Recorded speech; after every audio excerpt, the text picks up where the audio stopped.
Na faida nyingine ya sita ni kuweka kumbukumbu sahihi, kwamba ada na tozo kama rasilimali fedha tunapozipata kama baraza, inatuwezesha baraza kuweka kumbukumbu sahihi kwenye shughuli zetu tunazozifanya za ukaguzi wa mazingira, katika maana kwamba miradi ya maendeleo tunayoikagua tunahitaji kuweka kumbukumbu kwamba miradi ya maendeleo ile yenye madhara makubwa ipo mingapi, na ni matukio mangapi yanaweza kuathiri mazingira na afya za binadamu yamejitokeza ndani ya mwaka husika, ndani ya mwezi husika, na ndani ya wiki husika.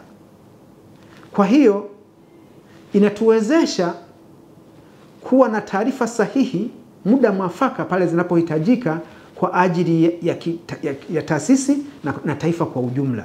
Kwa hiyo tusipokuwa na ada na tozo, hatuweza kuweka kumbukumbu sahihi za miradi hiyo mikubwa yenye madhara hasi, na miradi hiyo imeweza kuchangia mara ngapi kuathiri mazingira, ikiwa ni pamoja na kuweka kumbukumbu ya idadi iko mingapi kwa kila aina ya uwekezaji unaofanyika hapa nchini. Kwa hiyo kumbukumbu ni sahihi kwa baraza, na inakuwa ni chanzo kinachotokana na ukusanyaji wa ada na tozo. Ni faida mojawapo ya ada na tozo kutuwezesha kuweka kumbukumbu sahihi kwa kila nyaraka zote za mazingira zinazohitajika kutunzwa na baraza.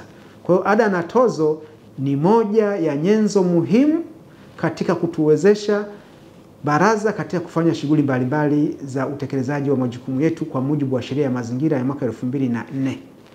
Kwa hiyo ada na tozo hizo ndio faida zake.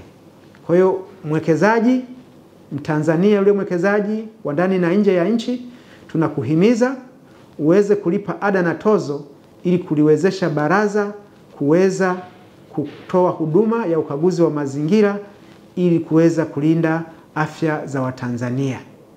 Nemki TV, mazingira yetu, uhai wetu.